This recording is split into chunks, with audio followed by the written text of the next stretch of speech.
जय हिंद जय भारत दोस्तों। यूपीएसआई के एज से संबंधित बहुत से बच्चों का डाउट आ रहा है, प्रश्न आ रहा है और कई प्लेटफॉर्म पे मैंने देखा उन्होंने गलत भी बताया है। ठीक है, कल मैंने उनका वीडियो देखा रात में, तो गलत जानकारी दिया, शायद भूलवश ही उन्होंने दिया होगा, कोई जानबूझ के गलत नहीं देता है। ठीक है, नाम लेना उचित नहीं है, किसी का भी अच्छा नहीं लगता है। तो चलिए देखिए, उन्होंने जो किसी ने जो भी कहा हो, लेकिन यहाँ पे हम तथ्य के माध्यम से, फैक्ट के माध्यम से मैं आपको बताऊंगा। अब आप जान लीजिए, सबसे पहली बात, चाहे आपका वैकेंसी, मान लीजिए आप अगर ये सोचते हैं कि वैकेंसी 2025 में आएगी यूपीएसआई की, तो चाहे वैकेंसी आपका कब आए, 1 जनवरी से लेके 1 जनवरी 2025 से, ध्यान से सुनिएगा, 1 जनवरी 2025 से लेकर वैकेंसी आपका 31 दिसंबर 2025 तक। कब तक? 1 जनवरी 2025 से 31 दिसंबर 2025 तक। यानी चाहे वैकेंसी पहले ही दिन आ जाए, चाहे आपका लास्ट दिन आए, तारीख क्या लिया जाएगा, आपका एज जो काउंट होने का तारीख लिया जाएगा 1 जुलाई लिया जाएगा। क्या? 1 जुलाई 2025 लिया जाएगा। अब कैसे मैं कह रहा हूं, प्रूफ के साथ आपको बताऊंगा। चलिए हम लोग प्रूफ के साथ ही बात करेंगे। जैसे 2021 में यूपीएसआई की वैकेंसी आई थी, तो आपका वैकेंसी का मतलब नोटिफिकेशन मार्च में आ गया था, 1 अप्रैल से फॉर्म फिलअप स्टार्ट हुआ था। 1 अप्रैल से फॉर्म फिलअप स्टार्ट हुआ था। जुलाई के पहले वैकेंसी आई है कि नहीं, पहले आप ये देखिए, ये वैकेंसी जुलाई के पहले आई है। अप्रैल के महीने में 1 अप्रैल से फॉर्म फिलअप स्टार्ट हुआ और इसके लिए जो एज काउंट दिया गया था, पुलिस का जो नियमावली है, एसआई भर्ती की नियमावली है, उसमें भी यही कहा गया है कि 1 जुलाई 2021, यानी जो आपका कैलेंडर वर्ष होगा, ये आपका क्या हो गया, भर्ती का कैलेंडर वर्ष हो गया, 1 जनवरी से लेके 31 दिसंबर तक, उसी कैलेंडर वर्ष का 1 जुलाई लिया जाएगा। तो यहाँ पे आपका कब लिया गया, 1 जुलाई 2021 लिया गया। ये तो हो गया एसआई से। अब देखिए, ये तो आपका जुलाई के पहले था। यहीं पे देखिए 2023 का मैं यूपी पुलिस का जो वैकेंसी आया था कांस्टेबल वाला, क्या 2023 का यूपी पुलिस कांस्टेबल का जो वैकेंसी आया था, 23 दिसंबर 2023 को आया। कब आया? 23 दिसंबर 2023 को वैकेंसी आया। और जाके आप देखना, यहां भी एज जो काउंट था कब से था, 1 जुलाई 2023 से था। कब से था? 1 जुलाई 2023 से। यानी चाहे वैकेंसी आपका दिसंबर में आया, चाहे आपका वैकेंसी अप्रैल में आया, दोनों बार जो तारीख लिया गया, कब का लिया गया, 1 जुलाई 2023 का लिया गया। चाहे वो कांस्टेबल की वैकेंसी रही हो, चाहे आपका एसआई की वैकेंसी रही हो, क्योंकि दोनों के लिए जो भर्ती नियमावली है आपका, यहाँ पे भर्ती नियमावली का जो डेट है वो आपका सेम लेना है, 1 जुलाई को ही लेना है, ताकि बहुत तरह की जो है विविधताएं ना हो, कई तरह की विविधताएं ना आ जाएं, इस वजह से 1 जुलाई जो है भर्ती की तारीख ले ली जाती है। अब हम लोग बात करें, क्या चीज बात करें, जैसे मान लो अब हम लोग इसमें बात किया जाए, तो आप समझ ही गए होंगे कि अगर 1 जनवरी 2025 से 31 दिसंबर 2025 तक, ऐसा नहीं समझना कि 1 जुलाई के बाद मैं तो ओवर एज हो जाऊंगा।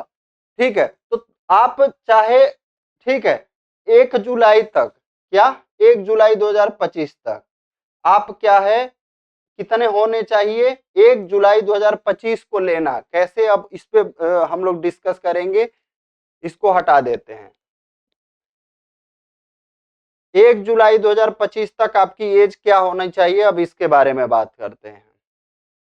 1 जुलाई 2025 तक आपका एज क्या होना चाहिए, तो 1 जुलाई 2025 को आपका एज 21 वर्ष से लेके कितना, 28 वर्ष। कई जगह पे 27 वर्ष लोग बता रहे हैं, तो गलत बता रहे हैं, प्लीज इसको करेक्ट कर लीजिएगा। 21 वर्ष से लेके कितना है, 28 वर्ष है। ठीक है, फैक्ट पे बात किया जाएगा। अब रिजर्वेशन का बहुत से बच्चों को डाउट रहता है कि सर ओबीसी को कितना मिलता है, ठीक है, किसको कितना रिलैक्सेशन, एज में रिलैक्सेशन कितना मिलता है। तो मैं खुद ओबीसी में रहा हूं, तो मैं आपको बता दूं कि आपका ओबीसी, एससी और आपका एसटी, तीनों को जो है 5 ईयर का रिजर्व मतलब रिलैक्सेशन मिलता है। क्या मिलता है?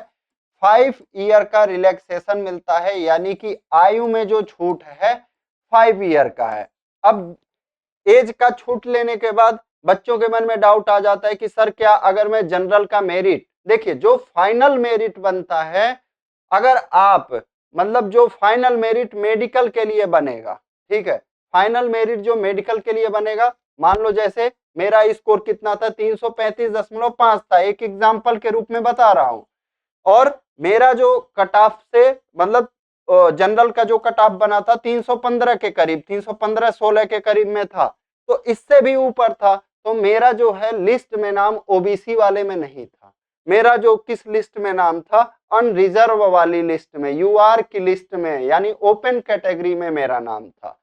तो आप भले ही एज में रिलैक्सेशन लिए हैं, जबकि मैंने एज में रिलैक्सेशन भी लिया था, क्यों? क्योंकि यहाँ पे जब 2021 की वैकेंसी आई थी, 2021 की जब वैकेंसी आई थी, तो वहां पे लिखा हुआ था 1/7/1993 का पहले का नहीं होना चाहिए।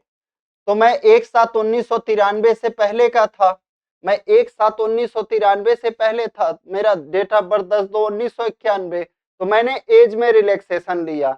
एज में रिलैक्सेशन भले ही लिया, लेकिन जब मेरा मतलब क्या है, मेरिट कट ऑफ से अधिक था, तो मेरा जो सिलेक्शन हुआ वो ओपन कैटेगरी में ही हुआ। क्या? मेरा सिलेक्शन ए प्रूफ के साथ मैं कर सकता हूँ। उस समय लिस्ट डाउनलोड किया था, अभी लिस्ट है कि नहीं है ये नहीं मुझे पता, लेकिन मेरा जो है लिस्ट में नाम ओपन कैटेगरी में ही था। कैसे मुझे याद है?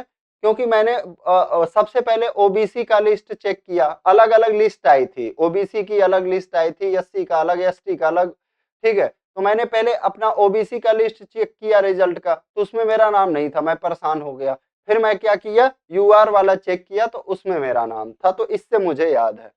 अब बात करते हैं कि मेल का हाइट कितना होना चाहिए। तो देखिए, अगर आप जनरल सामान्य वर्ग के हैं, ओबीसी के हैं और एससी के हैं, शेड्यूल कास्ट के हैं, तो आपका हाइट आपका 168 होना चाहिए। अब कुछ बच्चे पूछते हैं सर हमारा अगर आधा सेंटीमीटर कम रहे, भाई तेरा कम रहेगा 168 से तो नहीं होगा, ठीक है, 168 होना ही चाहिए, इस बात को आप जान लीजिए, 168 तो होना ही होना चाहिए। और बात करें शेड्यूल्ड ट्राइब की यानी एसटी की, कितनी हाइट होनी चाहिए? 160 होनी चाहिए। कितनी? 160 होनी चाहिए। फीमेल में बात करें तो फीमेल में जनरल, ओबीसी और एससी के लिए जो हाइट होनी चाहिए 152 सेंटीमीटर, और एसटी के लिए कितना होना चाहिए? 147 सेंटीमीटर। अब बात करें मेल का, मेल का जो है चेस्ट कितना होना चाहिए? 79 से 84, यानी कि मिनिमम जो है, जैसे मान लीजिए, एक मिनट, एक फोन आ रहा है। हेलो, हाँ हेलो, हाँ बताइए मैम। हाँ हाँ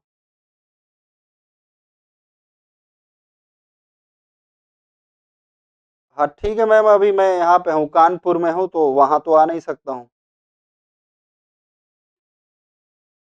नहीं, वहाँ कोई नहीं रहता मुरादाबाद में, मैं जब ट्रेनिंग में था तो वहाँ अकाउंट खुलवाया था, मैं अकाउंट यहाँ ट्रांसफर करा लूंगा। हाँ हाँ, यहाँ पे ट्रांसफर कराऊंगा मैं, कानपुर में या गोरखपुर में। हम्म, ठीक है, ओके।